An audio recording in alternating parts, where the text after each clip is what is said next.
బట్టల మరకలు పూర్తిగా వదిలించే plant based detergent liquid Elim detergent liquid.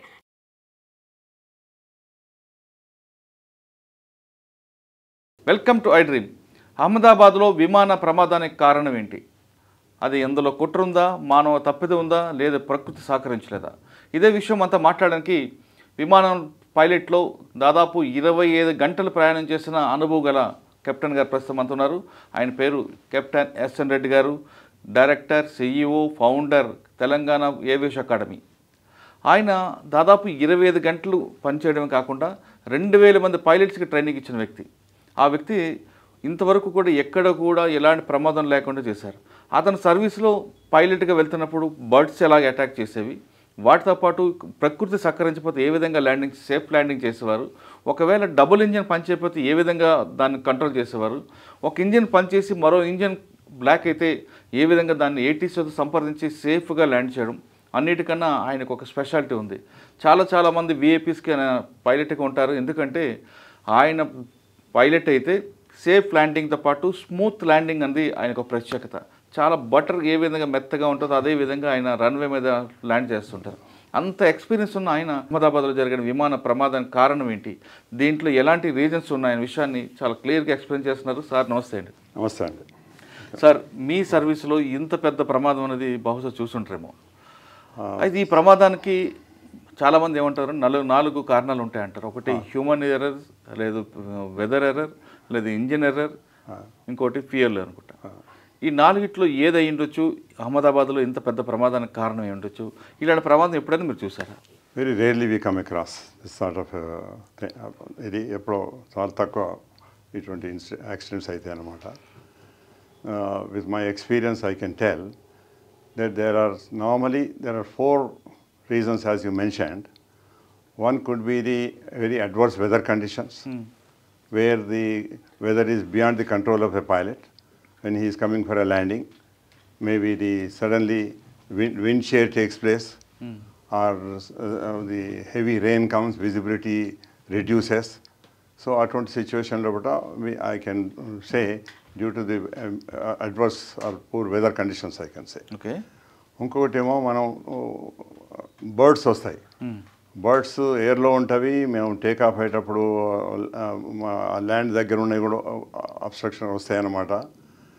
అయితే ఎయిర్లో ఉండేవి అప్పుడు 10,000 feet వరకు జనరల్గా బర్డ్స్ ఉంటవి. వేసవి కాలం అయితే హాట్ ఎయిర్ తోటి అవి 15,000 feet వరకు పోతాయి. అందుకొరకే మేము ఏం చేస్తామంటే ఎప్పుడు ఎయిర్క్రాఫ్ట్ టేకాఫ్ అయినా ల్యాండింగ్ అయినా కానీ ఆ 15,000 కిందికి రాగానే ఎయిర్క్రాఫ్ట్ యొక్క లైట్స్ ఆన్ చేస్తాం. డే టైం అయినా ఆన్ చేస్తాం, నైట్ అయితే ఎట్లయినా ఆన్ చేస్తాం.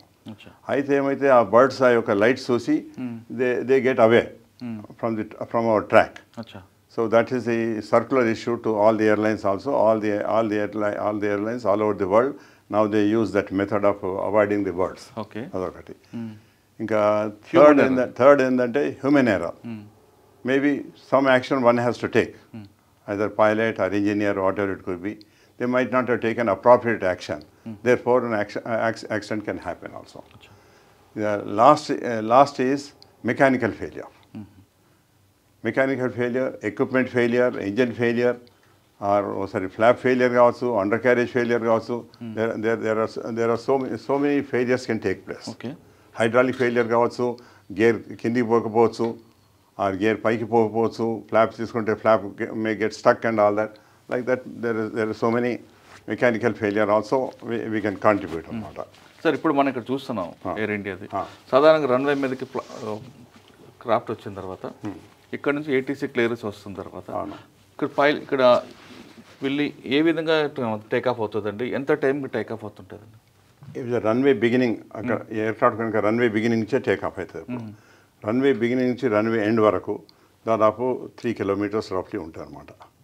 ఉంటే ఆ 3 kilometers లోపల we have to plan our self.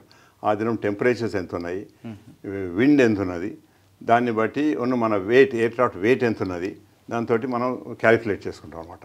It can consume this much of runway. అంత రన్వే మనకు ఉందా లేదా, అంత రన్వే ఉంటే పర్లేదు, రన్వే అంత లేకుంటే ఉండేది ఉంటే మేము వెయిట్ తగ్గిస్తాం. వెయిట్ ఎట్లా తగ్గిస్తాం? కార్గో ఉంటే కార్గో తీసేస్తాం, లేకపోతే తక్కువ ప్యాసింజర్ తీసుకుంటాం.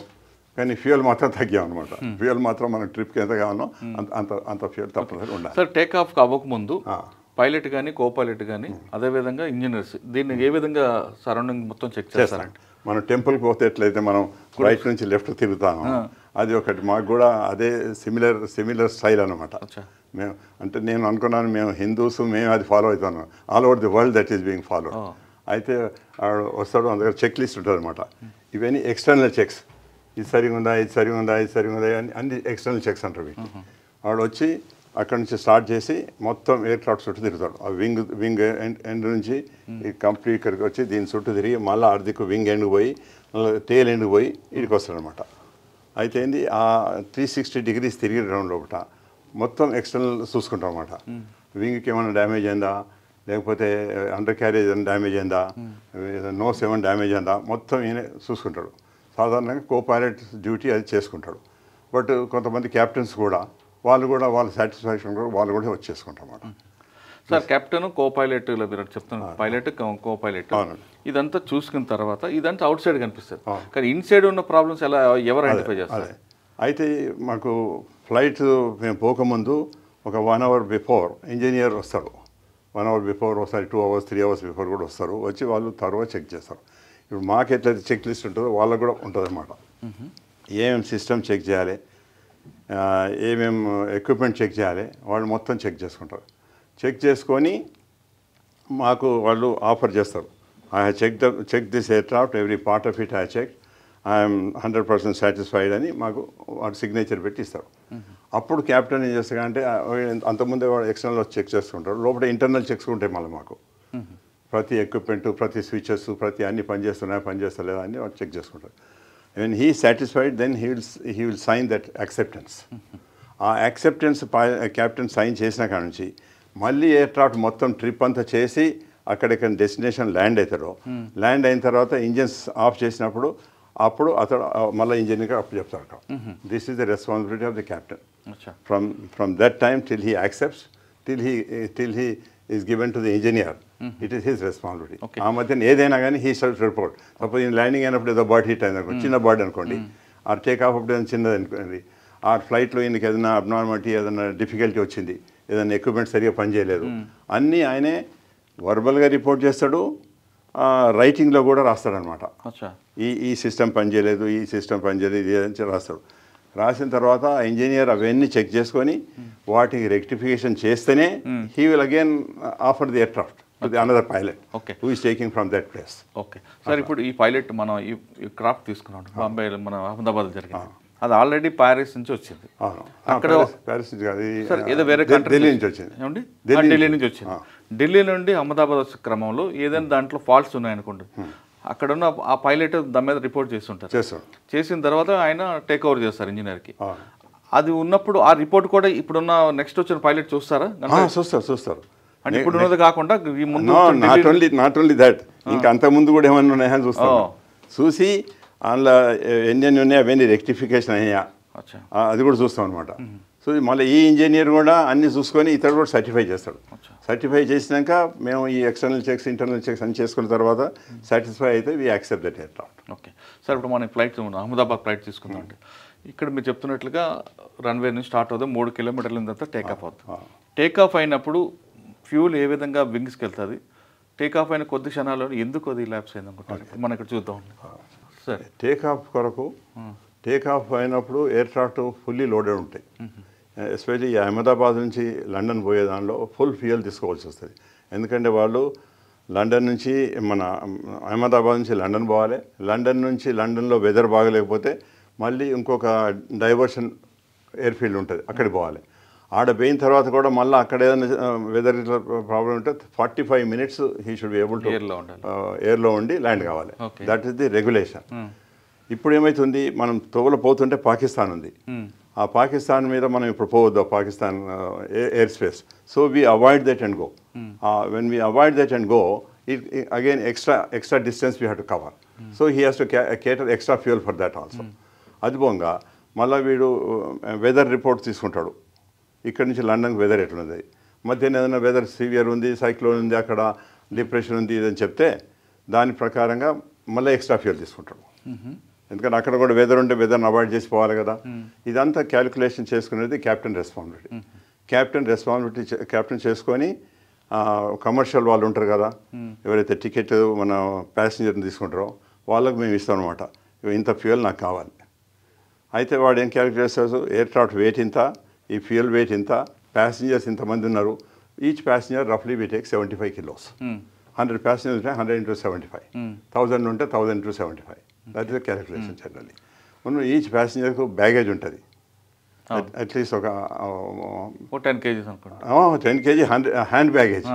చెక్ ఇన్ బ్యాగేజ్ ఉంటుంది కదా, అదొక 50 అంటే దాదాపు 100 pounds అంటే ఒక 60 kg అని ఉంటుంది. ఓకే. సో అట్లా మేము క్యాలిక్యులేట్ చేసుకుంటాం. చేసుకొని అతడు చెప్తే అంటే సార్ ఈ ఫ్యూయల్ ఇంత తీసుకుంటాం వీలైతే లేదు, ఈ లోడ్ ఉంది అంటాడు. చెప్తే లోడ్ ఆఫ్ చేసేది, మాకైతే ఫ్యూయల్ అయితే కావాలి అంటే వాడు ఏం చేస్తారు, ఫస్ట్ కార్గో ఆఫ్లోడ్ చేస్తాడు. విన్నారా, కార్గో ఆఫ్లోడ్ చేసేసి ఆ ఫ్యూయల్ మాత్రం మాకు తప్ప ఇస్తాడు. ఒక్కొక్కసారి ఏమైందంటే మేము ఇన్ అడ్వాన్స్ చెప్తాం, మాకు ప్రోగ్రామ్ చేస్తారు, రేపు నేను ఈ ఫ్లైట్ చేస్తానని తెలుస్తుంది. తెలిస్తే నాకు తెలుసు, నేను ఎప్పుడు స్టడీ చేస్తుండే కదా వెదర్, ఏం చెప్తాను, రేపు నేను ఆ ఫ్లైట్ చేస్తున్నా, ఇక్కడ నుంచి మన దుబాయ్ చేస్తున్నా, తవ్వలేదో వెదర్ బాగుంది, అందుకని మీరు మొత్తం ప్యాసింజర్స్ యాక్సెప్ట్ చేయకండి అంటే వాడు ఒక 10 passengers లాస్ట్ యాక్సెప్ట్ చేయక పక్క పెడతాను. నేను పోయి క్యాప్టెన్ పోయి అక్కడ అవి ఫ్యూయల్ రిక్వైర్మెంట్ అంతా చేసుకున్న తర్వాత వెయిట్ ఉంటే ఆ 10 తీసుకుంటాం, వెయిట్ లేకపోతే ఆ 10 తీసుకోమన్నమాట. అట్లా అవుతుంది. Sir aircraft land take off అయ్యే ముందు ఇందులో కొన్ని పార్ట్లు పైకి లేస్తాయి. అదే అంటే నేను చెప్తాను. ఇప్పుడు this is known as wings. ఇవి ఫ్లాప్స్, ఇక్కడ నుంచి ఇక్కడ దాన్ని ఫ్లాప్ అంటారు.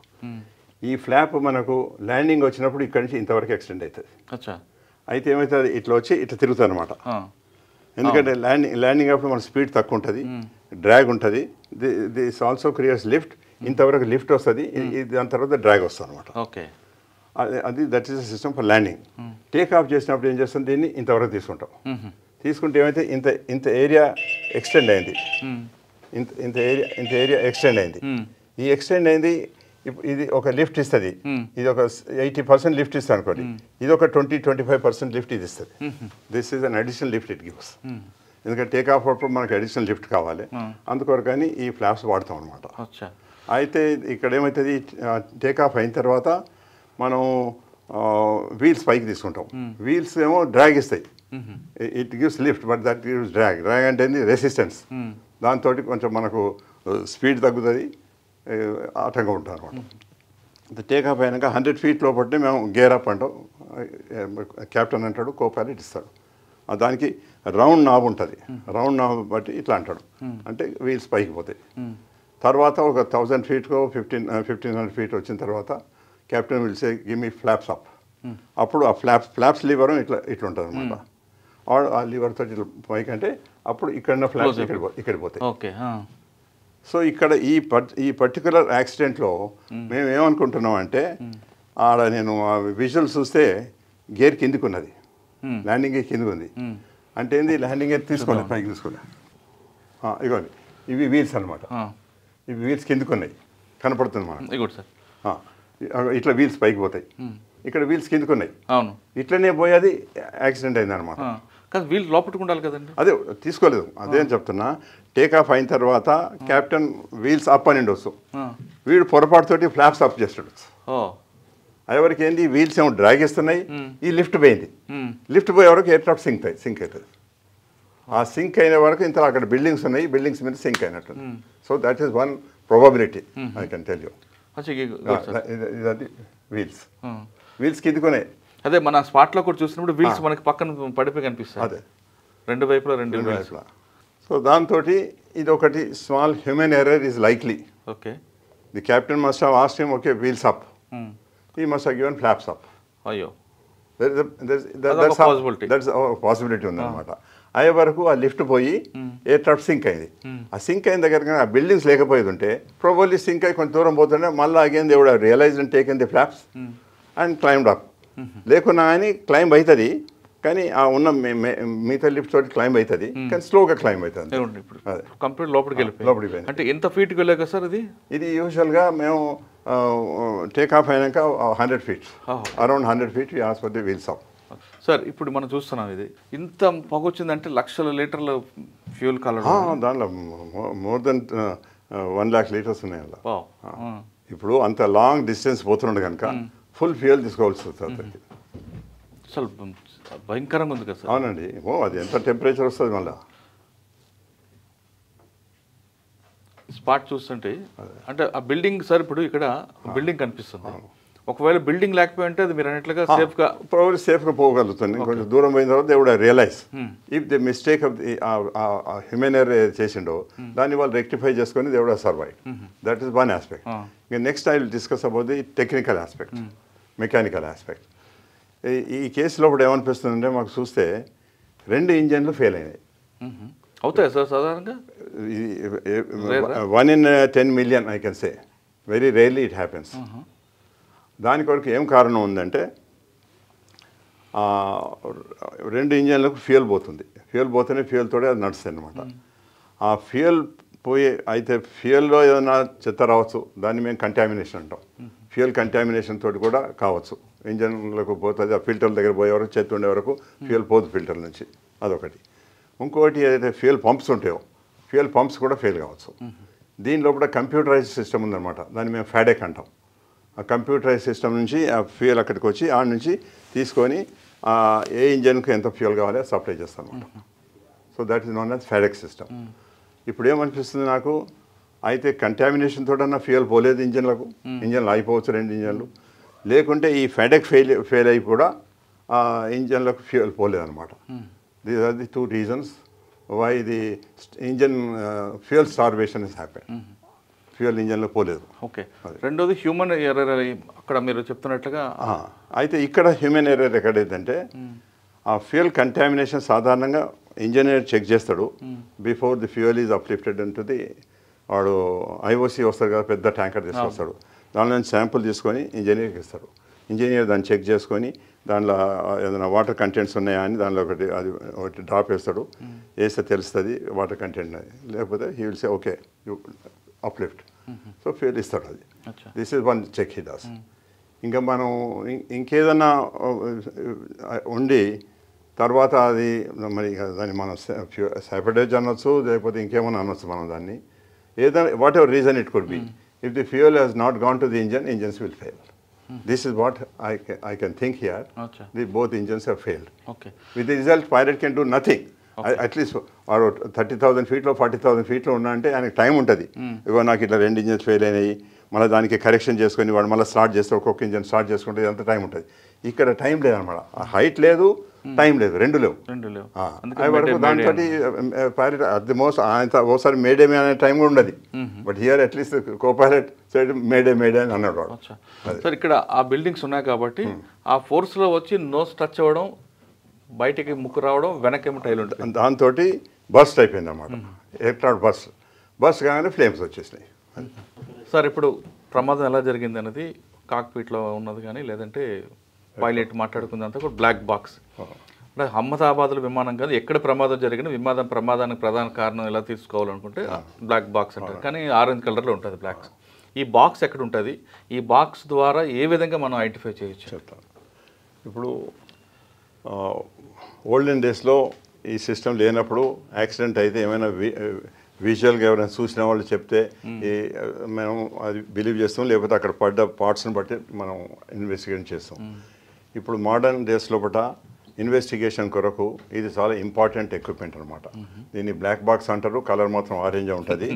ఎందుకంటే అది చెప్తాను. ఎందుకంటే మనం నీళ్ళల్లో ఉంది అనుకోండి, బ్లాక్ చూడటం కష్టం, ఆరెంజ్ అయితే ఈజీ. ఫారెస్ట్లో పడ్డది అనుకోండి, ఆరెంజ్ గుర్తుపట్టడం ఈజీ, బ్లాక్ పడితే అంత ఈజీ. ఆరెంజ్ బాక్స్ అనొచ్చు కదా. అది ఏదో మొదటి నుంచి బ్లాక్ బాక్స్ అవుతుంది, being continued. Black box contains of 2 things. ఒకటి కాక్పిట్ వాయిస్ రికార్డర్, ఒకటేమో డిఎఫ్డిఆర్ అంటారు, డిజిటల్ ఫ్లైట్ డేటా రికార్డర్ అంటారు. ఈ కాక్పిట్ వాయిస్ రికార్డర్ ఏమో పైలట్స్ ఆ యాక్సిడెంట్ కాకముందు హాఫ్ అన్ అవర్ ముందు నుంచి ఏమేమి మాట్లాడినరు, ఏటీసీకి ఏం సిగ్నల్స్ ఇచ్చిండ్రు, ఏటీసీ నుంచి ఏం మాట్లాడినరు, వెదర్ విషయాన్ని ఏం మాట్లాడినరు. ఇప్పుడు ఒక ఎయిర్క్రాఫ్ట్ బ్యాడ్ వెదర్లో ఎంటర్ అయిన తర్వాత అంత మొత్తం ఇరిగిపోయింది దానిలో. అటువంటి సమయంలో వీడు చెప్తారన్నమాట మొదలే, I have got some thunderstorm is in front of me, I would like to avoid thunderstorm and go outside అంటాడు. వాడు ఏటీసీ ఉంటాడు, నో అక్కడ వేరే ఎయిర్క్రాఫ్ట్ ఉంది, no you have to maintain this అంటాడు. ఇక మనకి కంపల్షన్ ఉండి అందులోంచి ఎంటర్ అవుతాడు. ఎంటర్ అయ్యి అందులో పోయిన తర్వాత సివియర్ టర్బులెన్స్ తోటి ఎయిర్క్రాఫ్ట్ బ్రేక్స్. సో అటువంటి సిచ్యువేషన్లో అక్కడ ఇన్ఫర్మేషన్ పోయింది, ఇట్లా బ్యాడ్ వెదర్ ఉన్నది, ఐ కెనాట్ పెనిట్రేట్ అంటే వాడు అంటాడు నో ఇటు ఎయిర్క్రాఫ్ట్ ఉంది అంటాడు, లెఫ్ట్ పోవాలంటే అటో ఎయిర్క్రాఫ్ట్ ఉంది అంటాడు. So he is compelled to go through that weather. అటువంటి సిచ్యువేషన్స్ కూడా ఉంటాయి. కానీ సాధారణంగా అటువంటి సిచ్యువేషన్స్ ఈ మధ్య తక్కువైతాయి. ఎందుకంటే ATC officer is suppose to help us and coordinate and cooperate with our request. అది అయితే ఇక్కడ ఏమైందంటే ఇంకోటి ఇది మన ఫ్లైట్ డేటా రికార్డ్ ఉంది. ఈ రెండు కలిసి ఒక బాక్స్లో ఉంటే దాన్నే మనం బ్లాక్ బాక్స్ అంటాం. Black box is generally located in a tail. ఎందుకంటే మీరు ఏ యాక్సిడెంట్ అయినా కానీ మీరు చూస్తే ఎయిర్క్రాఫ్ట్ అంతా కాలిపోతుంది, కానీ ఆ టేల్ మాత్రం అట్లే సేఫ్ ఉంటుంది. ఈ యాక్సిడెంట్లో కూడా అట్లే మీరు చూడవచ్చు, టేల్ ఈజ్ సేఫ్. అటువంటి సిచ్యువేషన్స్ ఉంటే కనుక యూజువల్గా this is kept in a tail for the safety purpose. అట్లే ప్యాసింజర్స్ వెనక కూర్చున్న వాళ్ళు కూడా ఒకసారి సేఫ్ ఉంటారు. కొంతమంది ఎక్స్పీరియన్స్ ఉన్న వాళ్ళు ఏవియేషన్స్ నాకు బ్యాక్ సీట్ ఇవ్వవే అంటారు. ఎందుకు సేఫ్ చెప్తాను. ఆయన కుమారమంగళం అని మన మినిస్టర్ సివిల్ ఏవియేషన్ ఉండే, ఆయన ఒక బోయింగ్ యాక్సిడెంట్లో చనిపోయాడు అక్కడ ఢిల్లీలో.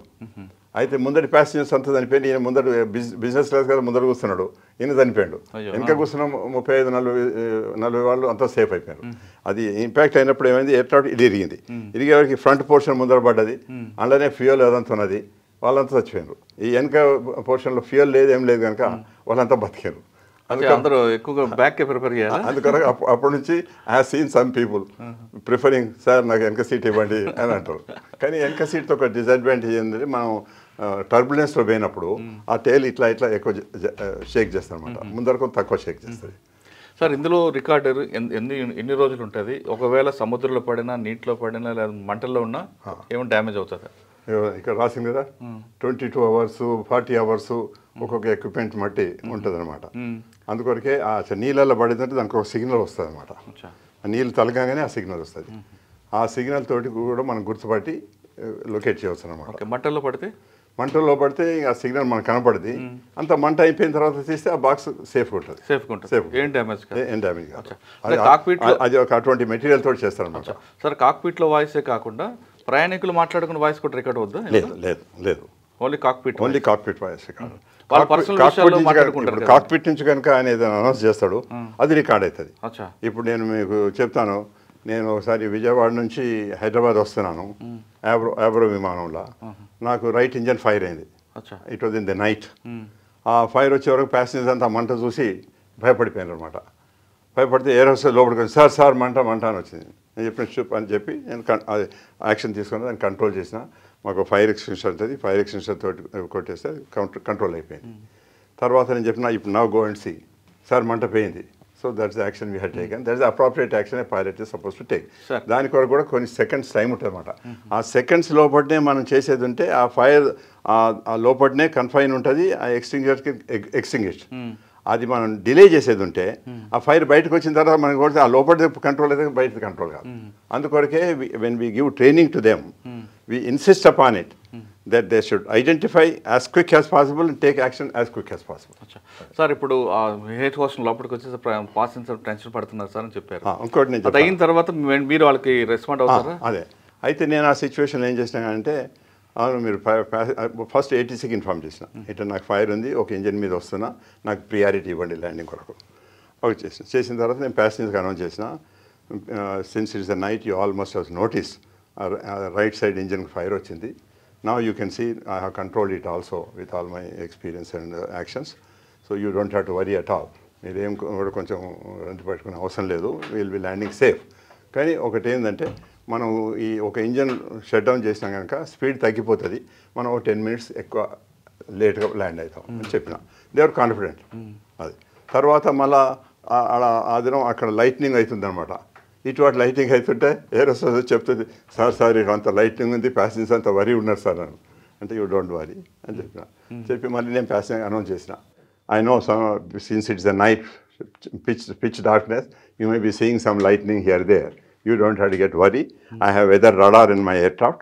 I will be able to avoid such severe weather and will be able to land safe. But to avoid, I may take another 5-6 minutes extra. There for 10 minutes కాదు 15 minutes లేట్గా మనం ల్యాండ్ అవుతాం అని చెప్పిన. చెప్పేవరకు ఏంటంటే ఆ ప్యాసింజర్కి అదొక కంఫర్ట్ అనమాట. మనం ఒకటేమో క్యాప్టెన్ మాట్లాడటమే వాళ్ళ comfort. Second thing is I'm giving them what could be this what could be దాన్ని ఐడెంటిఫై చేసి చెప్తున్నాను. అట్లా అవి మనం అనౌన్స్ చేస్తాం కదా, అది కూడా కాక్పిట్ వాయిస్ రికార్డ్ అవుతుంది. ఓకే సార్, కొంతమంది పైలట్ కో పైలట్ సరదాగా మాట్లాడుకుని కూడా రికార్డ్ అవుతాయి. రికార్డ్ అవుతుంది. ఏరోసాస్ వచ్చి చెప్పింది కూడా రికార్డ్ అవుతుంది. అది ఒకసారి ఇబ్బంది అవుతుంది కదా సార్, అందుకొరకే you have to be cautious and careful. అది యూజువల్గా లాస్ట్ హాఫ్ అన్ అవర్. ఇప్పుడు flight is 9 hours, you can talk anything, but last half an hour ఎందుకు? ఎందుకంటే హాఫ్ అన్ అవర్ మనం అయితే పర్సనల్గా మాట్లాడుకుంటాం అనుకోండి, మాట్లాడుకుంటే అది రికార్డ్ అయ్యేది ఉంటే. ఇప్పుడు ఏం చేస్తామంటే మేము as a when I was director of flight safety, I use to send my officers to go to the area and pick up the cockpit voice recorder and put a new one they. వాళ్ళు ఏం మాట్లాడుకున్నారు, వాళ్ళు check list ప్రాపర్గా follow అవుతుండ్రా, procedures సరిగా follow అవుతుండ్రా అని నేను check చేస్తాను అనమాట. అందువరకు వాళ్ళకి ఆ భయం ఎప్పుడు ఎక్కడ చెక్ చేస్తారో అన్న భయం ఉంటుంది అనమాట. దాంతో కొంచెం సిస్టమేటిక్గా things will go. Okay sir, ఇప్పుడు మన ఫైనల్గా తీసుకుంటే అహ్మదాబాద్ ఇష్యూలకి ఖచ్చితంగా ఏది అనేది మనం ఇంకా రోడ్లో చేయండి, ఎందుకంటే కాక్పిట్ బ్లాక్ బాక్స్ ఓపెన్ అయితే మనకు వస్తుంది. ఆ బ్లాక్ బాక్స్ ఓపెన్ అయినప్పుడు ఇప్పుడు మనం అనుకున్నవి ఏదైతే మెకానికల్ ఫెయిలియర్ అనుకున్నామో అవి దాంట్లో తెలుస్తాయి అనమాట. అది ఫ్యూయల్ ఇంజిన్కి పోయిందా లేదా, ఎందుకు పోలేదు, ఇజ్ ఇట్ ఫిల్టర్స్ జామ్ అయ్యి కంటామినేషన్ ఆఫ్ దాంతో అయిందా, లేకపోతే ఈ ఫ్యూయల్ పంప్స్ ఫెయిల్ అయినాయా, లేకపోతే అన్నట్టు ఫెడెక్ ఏమైనా ఫెయిల్ అయిందా, ఇవన్నీ తెలుస్తాయి అనమాట. That's a big advantage of it. అట్లే కాక్పిట్లో కూడా వీళ్ళు మాట్లాడుకున్నది, ఇతడు గేర్ అప్ అన్నాడు అనుకోండి, వాడు గేర్ అప్ వేయకుండా ఫ్లాప్ అప్ ఇచ్చాడు, అది రికార్డ్ అవుతుంది. ఆ ఫ్లాప్ ఇక్కడ అట్లే ఉంటుంది ల్యాండింగ్ అప్పుడు, కానీ అది గేర్ ఏమో అట్లే డౌన్ ఉన్నది, ఈ ఫ్లాప్ ఏమో పైకి పోయింది అనమాట. అది పోగదా పైకి. అంటే అక్కడ సీసీటీవీ ఉంటుంది కదా సార్, అక్కడ ఓన్లీ ఆడియో వరకే కదా? ఆడియో ఉంటుంది, కానీ మీరు చెప్తున్నట్టు గేర్ అప్ అనేది ఎలా తెలుస్తుంది? గేర్ అప్ అని అంటే ఇప్పుడు మనం చూసిన గేర్ డౌన్ ఉంది కదా, టైర్లని లోపలికి వెళ్ళలేదు. So that is a proof that he has not taken gear up, but he has taken the flaps up. అయ్యో, అనుకోవచ్చా సార్? బై మిస్టేక్ అనమాట. That is a human error we call it. So sir, ఇటువంటి ఇకపై జరగకుండా ఉండాలంటే senior పైలట్కి మీరు ఏం చెప్తారండి? యాక్సిడెంట్ జరుగుతాయి, కానీ ఇంత మేజర్గా జరగకుండా ఉండాలి. We give continuous training. ఈ కో పైలట్స్కు ట్రైనింగ్ ఇస్తాము, క్యాప్టెన్స్కి ట్రైనింగ్ ఇస్తాము. మళ్ళీ తర్వాత ప్రతి 6 monthsకు ప్రతి pilot has to undergo medical, not medical with some doctor కాదు, మెడికల్ బోర్డ్. మెడికల్ బోర్డు పోయి 5-6 డాక్టర్స్ ఉంటారు, వాడు హార్ట్ చెక్ చేస్తాడు, ఒకడు ఐ చెక్ చేస్తాడు, ఒకడు ఇవన్నీ చెక్ చేస్తాడు. ఆ మెడికల్ బోర్డు నుంచి ఎవ్రీ 6 months ఉంటుంది. Every 6 months we have got ఇది రిఫ్రెషర్ కోర్స్ అని. రిఫ్రెషర్ కోర్సు వాళ్ళు వచ్చినప్పుడు ఇట్లా ఏమైనా అడ్వాన్స్మెంట్ ఏమైనా వచ్చేది ఉంటే we brief them, this is the latest equipment, this is how it function, this is how ఇది అని చెప్తాం అనమాట. Refresher course. మళ్ళీ రిఫ్రెషర్ కోర్సులో we will also ask them to demonstrate on the simulator. I give some emergencies. ఆ emergencies ఆయన సరిగ్గా చేస్తుండా లేదా, చేయకపోతుంటే వి ఫెయిల్. కొంతమంది వాడు క్యాప్టెన్గా వాడు 6,000 గంటలు 7,000 గంటలు కూడా చేసి వస్తాడు. ఆ instructor examiner like me, I check him and I find him that he is not doing the properly, I fail him. So fail చేసి ఏం చేస్తాం అంటే మంచిది, you have to undergo additional training. వాడు మళ్ళీ అడిషనల్ ట్రైనింగ్ చేసుకొని రావాలి. వచ్చిన తర్వాత మళ్ళీ again we examine and then we clear him to fly as a captain అనమాట. సార్, ఎక్కువ ఎయిర్ ఇండియాలో బోయింగ్కే ప్రమాదం ఎందుకు వస్తుంటాయండి? అట్లా ఏం లేదు, this could be bad luck up there, but ఎయిర్ క్రాఫ్ట్లో యాజ్ ఇట్ ఈస్ ఓన్లీ బోయింగ్కే వస్తున్నాయి, ఎయిర్ బస్కే వస్తలేవు అని అట్లా ఏం లేదు. But maybe in some period some Boeings might be having some problems. There's a possibilities there. ఇవి ఏమవుతుందంటే మొత్తం ప్రపంచంలో ఈ రెండే కంపెనీస్ ఉన్నాయి, Airbus and Boeing, which have been very reputed companies and which have been manufacturing very safe and good aircrafts. అందుకొరకు ఏ airline పోయినా కానీ వాడు అయితే బోయింగ్ అని ఆర్డర్ ఇస్తాడు, లేకపోతే ఎయిర్ బస్ అని ఆర్డర్ ఇస్తాడు. కొన్ని ఎయిర్లైన్లలో వాడు కొన్ని బోయింగ్ తీసుకుంటాడు, కొన్ని ఎయిర్ బస్ తీసుకుంటాడు. So this is how it is. ఉన్న ఈ ఎయిర్ క్రాఫ్ట్ కూడా 13 years నుంచి ఫ్లై చేసింది. ఎప్పుడు ఎటువంటి మేజర్ డిఫెక్ట్, ఇప్పుడు ప్రతిదానికి మెయింటెనెన్స్లో కొన్ని చిన్న ప్రాబ్లమ్స్ వస్తాయి, దట్ కెన్ బి రిపేర్డ్. ఇప్పుడు దీంట్లో కూడా ఎవరో ప్యాసింజర్ చెప్పినాడే ఢిల్లీ నుంచి అహ్మదాబాద్ వచ్చినప్పుడు ఈ టీవీ పని చేయలేదు, ఏసీ పని చేయలేదు, ఏదైనా చెప్పారు. They are small things that would not effect the safety of the aircraft. అవన్నీ ఇంటర్నల్ లోపల అంతే అనమాట. కానీ దాంతో సేఫ్టీ ఎఫెక్ట్ కాదనమాట. అది సార్ సాధారణంగా దీని మీద ఎంక్వైరీ చేయాలంటే డీజీస్తో పాటు ఎవరెవరు ఇందులో ఇన్వాల్వ్ అవుతారండి? ఇప్పుడు అహ్మదాబాద్ విషయంలో తీసుకుంటే ఎన్ఐ కూడా ఇన్వాల్వ్ అయింది, అమెరికా నుంచి వస్తున్న కంపెనీ కూడా ఇన్వాల్వ్ అయింది. అవునవును. అదే అది ఇప్పుడు any accident it takes place, it has to be thoroughly investigated to find out what was the cause of the accident and how best we can prevent. మళ్ళీ ఇటువంటి ఫ్యూచర్లో ఇటువంటి యాక్సిడెంట్ కాకుండా మనం ఏం యాక్షన్ తీసుకుంటే బాగుంటుంది. That is the purpose of investigation. Not that to put a blame on the engineer, to put on the pilot or something like that. ముఖ్యంగా మనం తెలుసుకునేది ఏంటంటే అది ఎట్లా అయింది, ఎందుకు అయింది, ఎట్లా మనం కాకుండా మనం ప్రికాషన్ తీసుకోవచ్చు. అది దాని కొరకు there is a air accident investigation bureau అని ఒకటి అది మన మినిస్ట్రీ ఆఫ్ సివిలేషన్ ఉంది. ఇంకోటి డీజీసీఏ అన్నారు, regulators. These are the 2 people who participate. బట్ దీంట్లో బోయింగ్ ఎయిర్ క్రాఫ్ట్ వేరే దేశంది ఇన్వాల్వ్ అయింది కనుక ఎన్టీఎస్బీ అని అమెరికా నుంచి ఉన్నది, దాన్ని కూడా మనం ఇన్వాల్వ్ చేస్తున్నమాట. ఎందుకంటే they are also got very expert opinion and expert people are working in that organisation. అయితే దీనిలో ఏమవుతుంది, very senior engineers, experience pilots will participate in that. అయితే వాళ్ళు ఎయిర్లైన్ నుంచి ఉంటారు, మ్యానుఫ్యాక్చరర్ నుంచి ఉంటారు, ఈ రెగ్యులేటర్స్ ఉంటారు, మినిస్ట్రీ నుంచి ఉంటారు, వీళ్ళందరూ ఉంటారు అక్కడ. ఇప్పుడు ఇక్కడ ఎన్టీఎస్పీ కూడా ఇంక్లూడెడ్. ముందు ఇటువంటి అయితే ఏమవుతుందంటే సాధారణంగా ఇటువంటి యాక్సిడెంట్లో కూడా పైలట్స్ వస్తారు. వీళ్ళు ఈజీగా ఇన్వెస్టిగేషన్ కావాలంటే అయితే పైలట్ ఎర్రర్ అని క్లోజ్ చేస్తారు, హ్యూమన్ ఎర్రర్ అని చెప్పకూడదు కదా, చెప్పకూడదు. అందుకొరకు కానీ ఏం చేస్తుంది మా పైలట్స్ అసోసియేషన్ ఉండే, ఐసిపి అని ఇండియన్ కమర్షియల్ పైలట్స్ అసోసియేషన్ ఉండే, మన వీళ్ళ అదే ఇండియన్ ఎయిర్లైన్స్ ఉండే, ఎయిర్ ఇండియాలో ఐపీజీ అని ఉండే, ఇండియన్ పైలట్స్ గిల్డ్ అని ఉండే. So they also use to participate. ఎందుకంటే మరి వాళ్ళ మీద అన్నెసరీ బ్లేమ్ పెట్టదు, పైలట్స్ మీద బ్లేమ్ పెడితే వాళ్ళ మీద పెట్టిన కదా, అది కూడా ఉంటుండే. కానీ ఈ మధ్యన ఎప్పుడే నుంచి అయితే ఇది taken over by the private company Tata, అప్పటి నుంచి ఈ pilots association is not so strong. They don't appear. ఈ పైలట్ ఏదైనా పోయి ఏదైనా ఎర్రర్ రాస్తే ఎయిర్ క్రాఫ్ట్ అక్కడ గ్రౌండ్ అవుతుంది కదా, ఆ పైలట్ మీద వాళ్ళు యాక్షన్ తీసుకుంటారు, వాడు భయపడతాడు. అది ఉన్నది కూడా వాడు రాడు అనమాట. ఎందుకంటే రాసేదంటే వాడి మీద యాక్షన్ ఉంటుంది. అందుకొరకు ఆ ఫెయిర్నెస్ ఉండాలంటే they should have that liberty. ఇంజనీరే కానీ పైలట్ కానీ షుడ్ హ్యావ్ ఎ లిబర్టీ. ఏంటంటే ఫైనాన్షియల్ కండిషన్స్. ఇప్పుడు వాడు ఇంజనీర్ అంటే సరే ఇది పని చేస్తే ఇది రీప్లేస్ చేయాలి అంటే, ఆ రీప్లేస్ చేయాలంటే it cost so much of money, financial financial. ఇంకొకటి స్పేస్ సరిగా సప్లై కాకపోవచ్చు, ఆ స్పేస్ ఉండకపోవచ్చు కూడా. అటువంటి కన్స్ట్రెయిన్స్లో కూడా అదే చలా అని చేయవచ్చు. అందుకొరకు ఆ స్ట్రిక్ట్నెస్ ఉండాలి, మెయింటెనెన్స్ స్టాండర్డ్స్ మెయింటైన్ చేసినప్పుడు. That is very important. Sir వీళ్ళందరూ ఇన్వెస్టిగేషన్ చేసి ఎప్పుడో రిపోర్ట్ టైం బాండ్ ఉంటుందండి? ఉంటుంది. ఇప్పుడు మనుషులు చనిపోయింది కనుక దీనిలో ఒక హైకోర్టు జడ్జిని కూడా పెడతారు, రిటైర్డ్ జడ్జి, యాక్టివ్ జడ్జి పెడతారు అనమాట. So there's a lot of lengthy process are there. So it takes sometimes few months, sometimes few years also it takes. మీకు తెలిసిన ఒక ఎయిర్బస్ 300 ఎయిర్క్రాఫ్ట్ తిరుపతి దగ్గర ల్యాండ్ అయింది, ప్యాడీ ఫీల్డ్స్లో ల్యాండ్ అయింది. అవును, చిరంజీవి అందరూ దానిలో I was also in the investigation board అనమాట. So I know it he's taken more than 7 to 8 months. ఎందుకంటే ఎన్నో దానికి కోర్టు ప్రకారంగా ఎన్నో ఎగ్జామిన్ చేయవలసి వస్తుంది. ఐ విట్నెస్లు ఎవరు చూసినారు, ఎవరు చేసినారు. పైలట్ ఉన్నాడు కదా సార్ అందులో? పైలట్ ఉన్నాడు. అందుకొరకే the truth could come out. అయితే ఆ పైలట్ ఏం చేసిన, that pilot was I also trained him. ఆయన ఏమన్నా అంటే ఇప్పుడు ఇటువంటి బ్యాడ్ వెదర్, పూర్ విజిబిలిటీ ఉన్నప్పుడు that aircraft is equipped with auto landing system. Poor విజిబిలిటీలో ఆటో ల్యాండింగ్ తోటి వచ్చి ల్యాండ్ కావచ్చు. ఇప్పుడు అట్లే కెనడాలో, యూరోప్లో ఈ వింటర్ సీజన్లో పూర్ విజిబిలిటీ ఉంటుంది. ఎట్లా how they are landing because of that auto landing system. మంచి అడ్వాన్స్ ఇన్స్ట్రుమెంట్ ల్యాండింగ్ సిస్టమ్ ఉన్నది, దాంతో ల్యాండ్ అవుతుంది అనమాట. సార్ మన దగ్గర ఇప్పుడు జీరో విజిబిలిటీ ఉందా శంషాబాద్ కానీ ఎక్కడైనా సరే?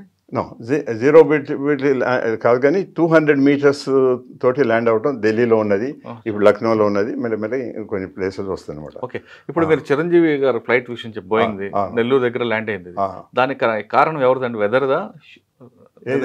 ఎయిర్బస్ ల్యాండ్ అయింది, అది human error. Okay. We have suspended that pilot for 2 years. అంటే ఏం చేశాడంటే ఆయన వాళ్ళ దగ్గర ఆటోమేటిక్ ల్యాండ్ చేశాడు. హైదరాబాద్లో వెదర్ మంచిగా లేదు. హైదరాబాద్లో ఆయన ఆటో ల్యాండింగ్ చేసి చేయనుండే, ఆయన ఆటో ల్యాండింగ్ చేయకుండా నేను మెడ్రాస్ పోతాను పోయాడు. పోతుంటే ఏమైంది అంటే ఆయనకు ఒక ఫ్లాప్ ఫెయిల్ అయింది. ఆ ఫ్లాప్ ఫెయిల్ అయితే ఇప్పుడు సాధారణంగా మేము ఇక్కడ నుంచి మెడ్రాస్ పోవాలంటే 32,000 ఫీట్ వరకు పోతాం. ఆ ఫ్లాప్ ఫెయిల్ ఎవరు 20,000 ఫీట్కే పోతాం. ఎవరు ఫ్యూయల్ కన్సంప్షన్ ఎక్కువ అవుతుంది. అది ఆయన క్యాలిక్యులేట్ చేసుకుంటారు. ఇంకోటి ఏంటంటే ఫ్లాప్ ఇట్లా బయటకు వచ్చి ఉంది కనుక స్పీడ్ కూడా తగ్గుతుంది. దర్ 2 పెనాల్టీస్, ఒకటి స్పీడ్, ఒకటి హైట్. దాంతో ఫ్యూయల్ కన్సంప్షన్ ఎక్కువైపోయింది. అందుకని ఆయన మెడ్రాస్ చేరకుండా తిరుపతి దగ్గర ల్యాండ్ కావాల్సి వచ్చింది. నెల్లూరు తిరుపతి మధ్యలో అక్కడ ల్యాండ్ అయ్యాడు. అయితే ఆయన ఏంటంటే నాకు ఈ ఆటో ల్యాండింగ్ నాకు నేర్పలేదు, అందుకొరకు నేను ఆటో ల్యాండింగ్ చేయలేదు అన్నాడు. అంటే నేను బుక్ తెప్పించినాను. నేను చెప్పి నేనే నీకు ఆ ట్రైనింగ్ ఇచ్చిన అని నేను జడ్జికి చెప్పిన. గురువు దగ్గర జడ్జికి చెప్పినా అంటే సార్ అని కింద ఈయన సిగ్నేచర్ ఉన్నది, దాని మీద వైట్ పేపర్ పెట్టి ఆయనకే చూపించిన. ఇది ఎవరిది ఇది అంటే నో నాకు ట్రైనింగ్ ఇవ్వలేదు అంటాడు. పేపర్ తీసి సిగ్నేచర్ అన్నది.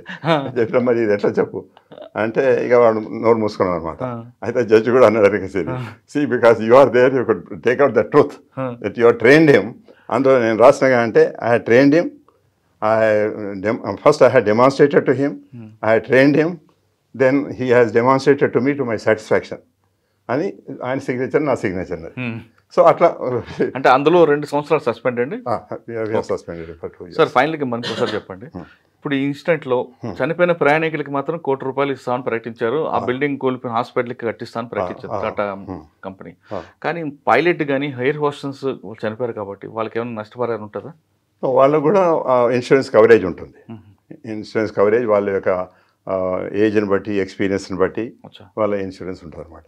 క్యాప్టెన్స్కి ఎక్కువ ఉంటుంది. Company Air India, Air India అంటే ఎయిర్ ఇండియా ఇన్సూరెన్స్ లోపల వాళ్ళు they bear the expenditure for ఇది కనుక ఉంటుంది అనమాట. అట్లా అంటే ఒకవేళ హ్యూమన్ ఎర్రర్ అని తెలిసిన తర్వాత ఇస్తుందా?